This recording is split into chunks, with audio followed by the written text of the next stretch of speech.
want to hear another banger? Hey man, we got part 2 to the Dream Team documentary, man. I know y'all been messing with part 1, so we about to jump straight into part 2. Make sure y'all subscribe, like the video for me. We on the road to 2,000 subscribers. Let's go get it, man. Without further ado, let's jump straight back into it. Before the Dream Team could play in the 1992 Olympics, they had to qualify. The place to do that was Portland, Oregon, and the Tournament of the Americas. It would be the public's first chance to see the NBA stars together in a game. Wow. Especially Jordan, Bird, and Magic. Daly had asked all three to be team captains, but Jordan had turned him down. I knew how much it meant to both of those guys because they never had the opportunity to play on the Olympics. So I said, you know what, Chuck, don't worry about me. You know, let these old dogs do it. Magic and Bird weren't just the team's oldest players. They were also the most revered. They had entered the league together in 1979, embarking on a rivalry that had redefined the NBA. And along the way, their personal admiration for one another had grown. Magic's just a great basketball player. He's the best I've ever seen, you know. Unbelievable. I don't know what to say. In 1992, they'd be getting the chance to share the ball. But the opportunity would be coming at the end of their careers. Bird had given his soul to the game. But after so many years, his body was betraying him. Had back problems. It just get to the point where you just couldn't play. I mean, you couldn't think, couldn't move, couldn't run.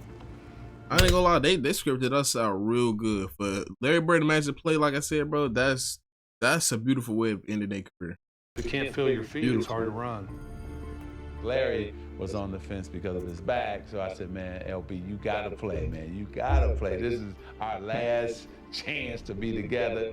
Right. Magic would be able to convince his old friend to play. But at the start of the 1991-92 NBA season, he was forced to retire after learning he had the HIV virus. Man.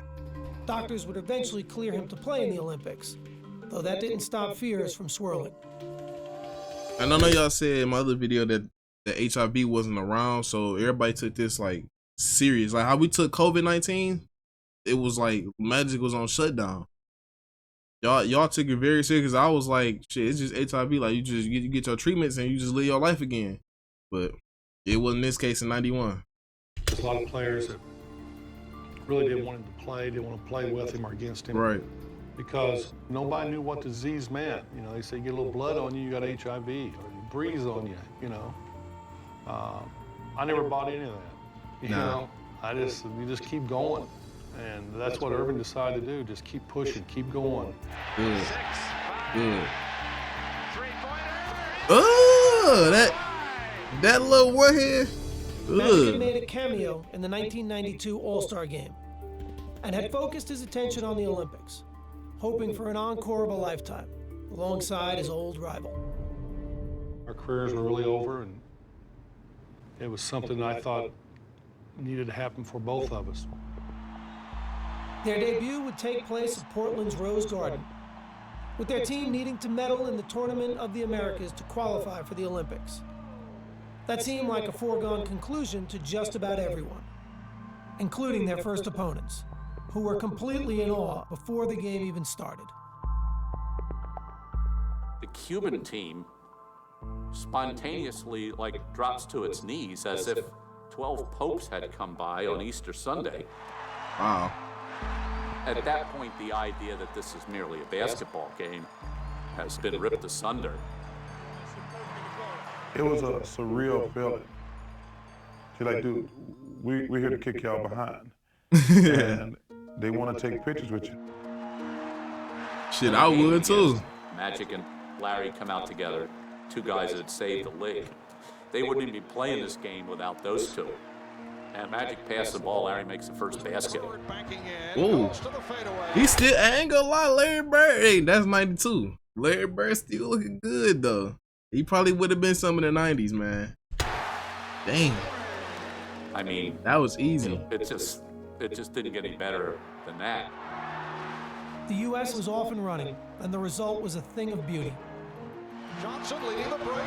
Oh yeah, good pass. And no one seemed more excited to be sharing the court than the co-captains. Larry. Yeah. Oh man. Opening night was a smashing success, with the outcome never in doubt. Facilitator like that. Oh my God. And late in the game, fans in Portland decided they wanted a curtain call from a 3-time MVP. The crowd started cheering. Larry, Larry, Larry.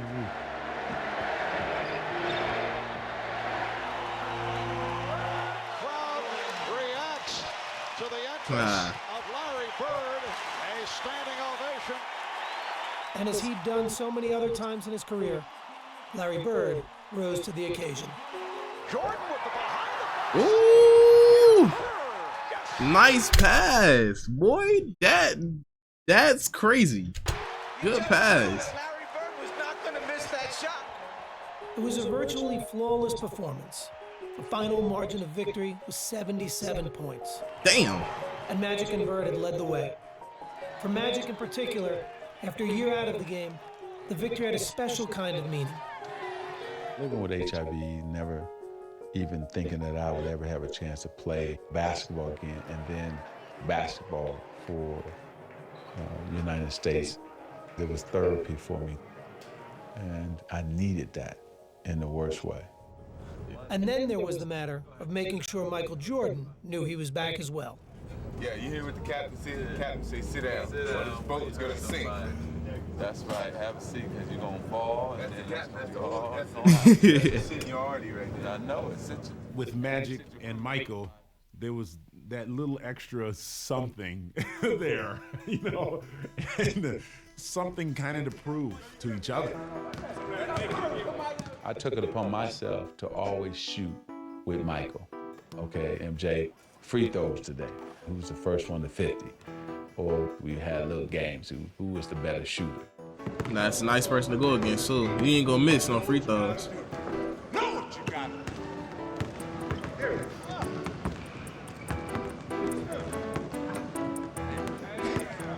He didn't want to relinquish that control of the 80s, in a sense, even though we were going into the 90s. Don't touch the phone.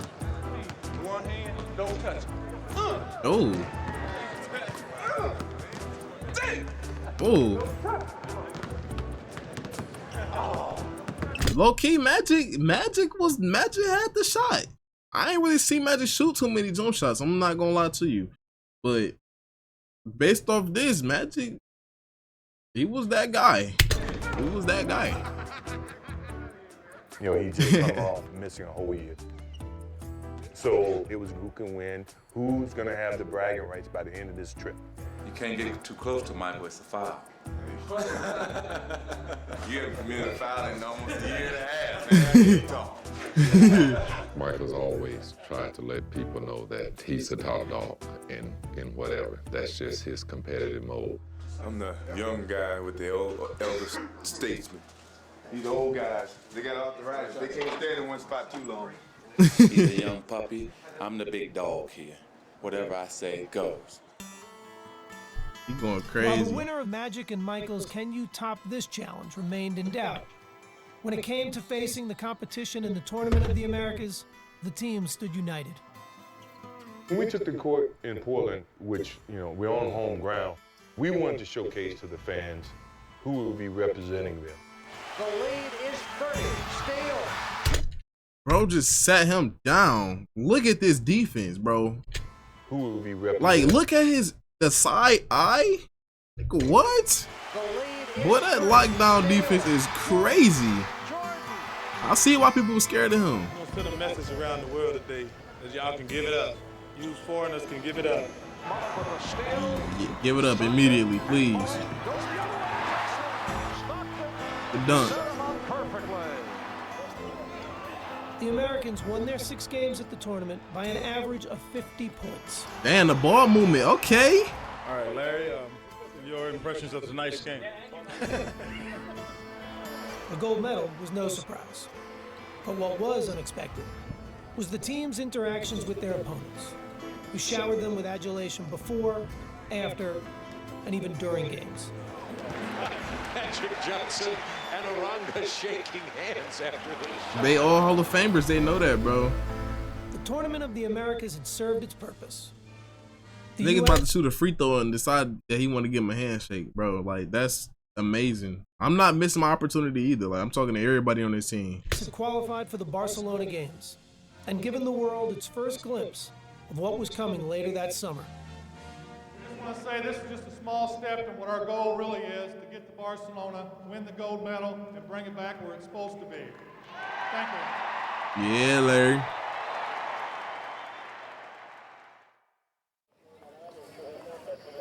On July 18th, 1992, with the Barcelona Olympics a week away, the U.S. men's basketball team headed overseas. Straight back into the left, private room, follow Irving. They would hold several days of practice in Monte Carlo and play one more tune-up before heading to the Olympics. The luxurious setting on the Mediterranean Sea was fitting for what already may have been the world's most famous team. I ain't heard John talk yet. I heard it probably about everybody else talk but him. Where he Monte at? Carlo is one of those glamorous cities, and here we were with the most glamorous team ever. So it's kind of a rock star-ish kind of a thing. The players were relaxed and confident, and willing to admit there was more to the trip than just basketball. I don't worry about playing basketball. That comes natural. I just want to have fun. David Robinson, Pat Ewing, Michael Jordan. This is like spring break in the ghetto. The Man, he listed resort up town was a everybody. playground waiting to be explored, and the players weren't shy about enjoying themselves. Are y'all filming me? Now look. The scene in Monte Carlo was great. It was just breathtaking. I was down on the beach, just kind of trying to enjoy some of the scenery. Look at this. Some of the scenery, huh? I think every team in the NBA should train here, actually. They need to get a team here. Every day we got back to practice, we made a beeline to the swimming pool because all those girls were laying out topless. I'm gonna be in that pool so much the next 2 days. I don't think I'm on the swimming team in Barcelona. We're all out there with us. Hey, him and Scotty, dog, they on some. They ready for anything.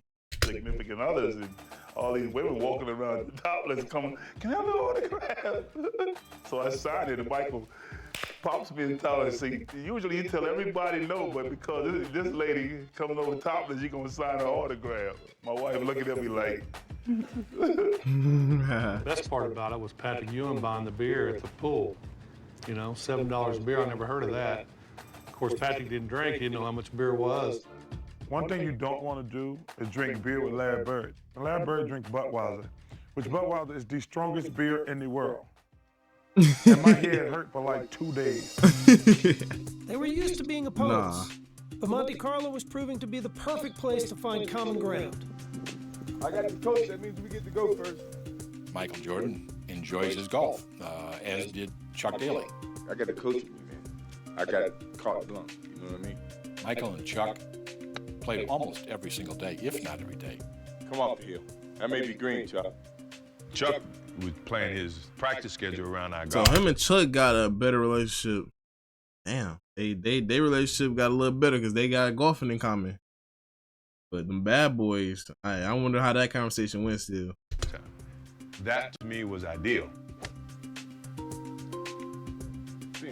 Play a little bit of basketball, play a little golf, and you're in Monte Carlo. Yeah, it sounds like a basketball. The relationship that a head coach has with his main guy is incredibly important. Chuck's ability to get Michael is amazing because think of how bitter enemies they had to be. Chuck devised the defense that drove That's what Jordan I'm out of his saying. mind. What I'm saying. And yet, here they are playing He golf. hated Isaiah Thomas, but the coach is telling him to do it. Shit, who you really dislike? Together. Jordan could really have unbelievably bad feelings towards Chuck. Chuck understood that, and he embraced them. Chuck, yeah. I mean, I gotta give you that.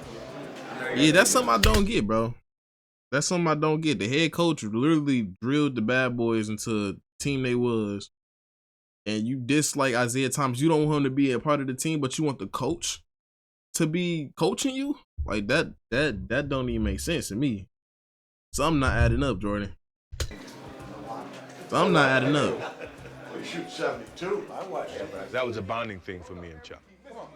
Always been a thing that I treasure just as much as being a part of the team. Wow. I know For Isaiah. Jordan, golf was only one part of the whirlwind schedule, which his teammates were discovering was just the way he liked it. What are you doing today, Andrade? You want to sleep? I remember thinking that. Does this guy ever sleep? Golf, 36 holes. I'm playing it tomorrow too. He would do more things and be ready to practice and play as much as anybody. That energy, bro. He just dedicated. The thing that I remember the most was going out and playing golf with Michael Jordan before a game. And I thought, I'm going to be exhausted tonight. And Michael just had ridiculous energy and was phenomenal. I felt like I was running in quicksand a little bit. So, it gave me a whole nother level of respect. He tired as hell. Bro, that's how you know Jordan was fit for real, bro. He tired. Look at David, bro. Kind of the freak of nature that he really is. Exactly. They play the food, Jim. Dang. We played cards in Magic Room till 5 o'clock in the morning pretty much every night. It was so much fun. Right, homie? Yeah, I'm tired.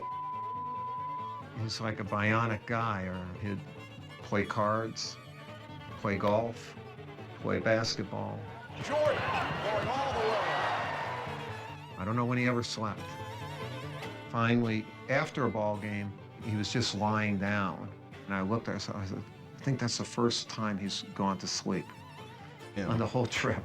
Damn. Nah, he sleep. It's cold in the 90s. But now, if like the foreigners nice, bro. The United States lost, I think their last trip. They end up losing. But, NBA players are going to the other teams now. So it's kind of like, okay, you don't want me to be a part of the USA team? Okay, I'm about to go back to my home, wherever I was born and raised, and we about to whoop y'all now. Like, it's different now. So it's a lot of good competition out there, you know what I'm saying? It's only, 15 spots, so you got to make it do what it got to do. Hey, Magic, hey, starting something, bro. Hey, that's get them going. That's good, though. I respect Magic Johnson. Turning point. Else. That's good. I'm telling y'all, that's the most important, bro. I'm glad they got the experiences with each other. You feel me? All nice legends, bro. Been battling nonstop for some years, so it's good to put them on the team and get them going. Long-time partners The players now. were off to Barcelona, headed to the Olympics, unmistakably as a team.